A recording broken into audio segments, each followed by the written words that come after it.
me turn on the thing.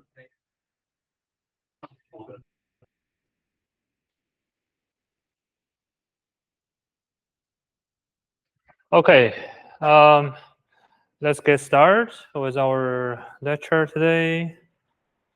So this week we're going to talk about the function and the program structure, right? And later, second part of this lecture is a little bit complicated, so please pay more attention, especially when we talk about the calculator example. Yeah. All right. So we have used function for a while. In our assignment 2, most of the question will require you to submit a function. By the way, for assignment 2, please make sure that you only use the standard library we use, the standard IO library. You're not supposed to use any other library because we never use them in our class. Does that make sense? Right? The stream or C type, you're not supposed to use them because we're like let you learn how to determine those things through your own code. All right. So please keep it in mind. Yeah. If you use it in the first assignment, that's fine. But starting a second assignment, you're not supposed to use them in our assignment. All right. Unless the question specifically asks you, you should use this library to do whatever. Yeah. Unless that's happened. Okay. So currently we have been design our own functions as well as using some existing system functions, right? The benefit of using functions basically have two purposes. One is it's make your code much more readable. Like if you have a very good name for your function, you can just by reading this function name such as get character, right? So it's getting one character. The other benefits of it is it's easier for maintenance. Let's say if you're going to update your code, you only need to update one file. Everything else need that function will be automatically updated.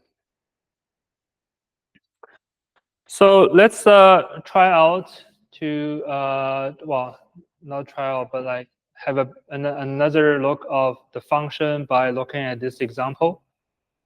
All right, so let's say we want to design a program that will read lines inside and look for certain pattern and only output lines that contains the pattern we have designed. In particular example here, we're looking for the pattern the, right? The is the. If you find this pattern in the sentence, you will output it. For example, now is the time, we will output it. Otherwise, it does not contain that keywords, like for all good, it does not include the statement pattern. We will not print it out. That's it. All right. So how would be function useful to this case? So essentially, we're breaking this task down into three steps. One is we read one entire line as an input. Second is we check if the line contains a pattern. And lastly, we print it if we find it, right? So essentially, we can use two functions for this purpose. One is to read the line, right? You read the entire line. The other is to check if one string contains another string, right? Those are the two functions we could potentially build. Yeah, so one we will call get underscore line. The other function we'll call it find underscore index. So basically we make it more complicated than we actually need here, but essentially the same. It has two string comes in, S stream and T stream. S stream is the string we will search, and then the T string is the pattern, right? Like one is the sentence, the other T is the pattern. And we'll return -1 if there no overlap, it's not contained. Otherwise, we will also return the index of where the pattern is in your sentence. All right, that's why I said it's a little bit more sophisticated than simply true or false. Okay, so let's see how those work in the main function. So again, we will have a function called get_line to read whatever inputs user have provided. The line here is basically just an array we have created with the maximum characters we have assigned it to. All right, and so we will pass this array as well as the size of the array into this function, and hopefully this function will read every sentence into this array. Every time we call it, it will read only one sentence into it. All right, the second part is we are going to identify where the pattern is inside this line, right? And if the index of this pattern is greater than 0, right, it means we find this pattern. Otherwise, it will be -1, as we just explained, right? So as long as it's not -1, we will print it out.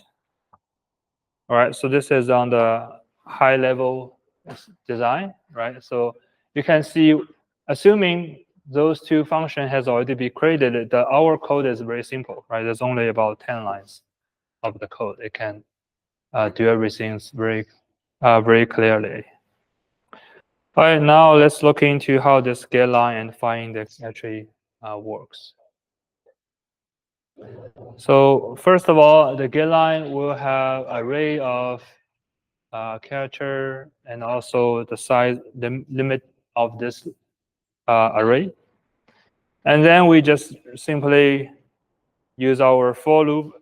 Well, by now, I hope you are already very familiar with this for loop. Essentially, we are getting characters until we are reaching the end of this. Sorry, yeah, as long as not end of the line, and it is the not end of the file, right? Either of those two cases, we'll just keep reading it and put it into this S array to store it. And once we're reaching the end of the line, we just finish it because we only want to read just one line. But we also append this new line symbol into this array, and then we just terminate it. So that's how our getLine function works. Any questions so far? Right, again, the part I just highlighted here, hopefully you can already be very, very familiar with it. Essentially, we just keep reading until something happens, right? Like either in this case, it's not end of line, it's not the new line. It will keep reading it, right? Okay, the find index. The find index is basically compare two strings, one to another. So we'll loop through this line string first, which is the S array, right? We'll loop through this S array. And for every character in this S array, we're going to attempt to compare it to our pattern, right? Basically, we find the first position in our line, and then from there, we'll compare it to our pattern, right? So here is the comparison. So if this pattern is not at the end of the pattern, right? And the pattern symbol is the same as the line symbol, well, pattern character and the line character are exactly the same, we will continue. Otherwise, it will break. It won't work. I will get back to your question a little bit. So in this case, if anything ever happen inside, then we will see, well, not anything, but ideally, if they matches, that means every character in this pattern matches this particular starting point of the line. We will keep increasing this k value until we reaching the end of the string, right? If we receive the end of the string in this t, that means we matches everything, and we'll just return the I value, which is the position we just attempt. Because in this for loop, we just try every single position in our line array. We just try, okay, start from the first one, let's see if it matches.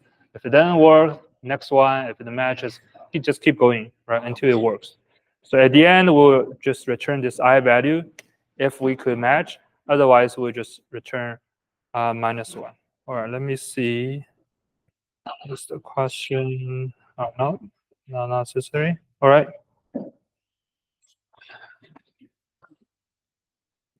All right, so please make sure you understand this code because you're going to rewrite it in our exercise upcoming. Any question on this part?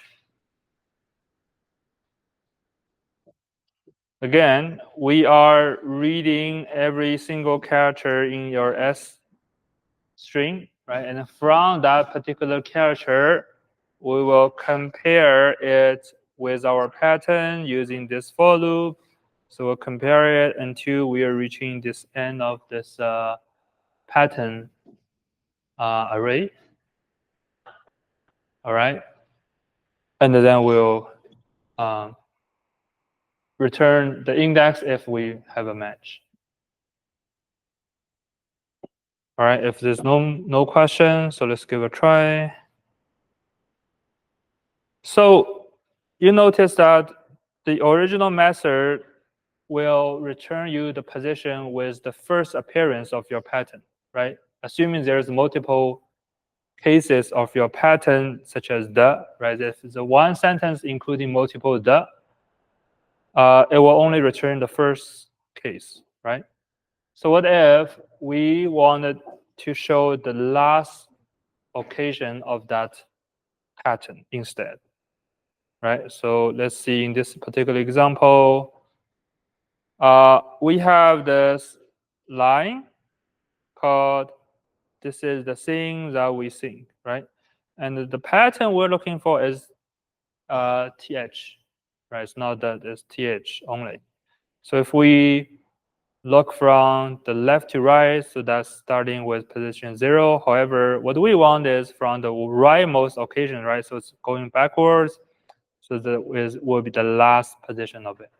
So we want to return the position of this th, which is 28. All right. So again, the purpose of this exercise is to rewrite the find index function. We just look at it. But instead, we want to find the rightmost position of this pattern. All right. Again, I have a template file for you in our share folder. But it's do some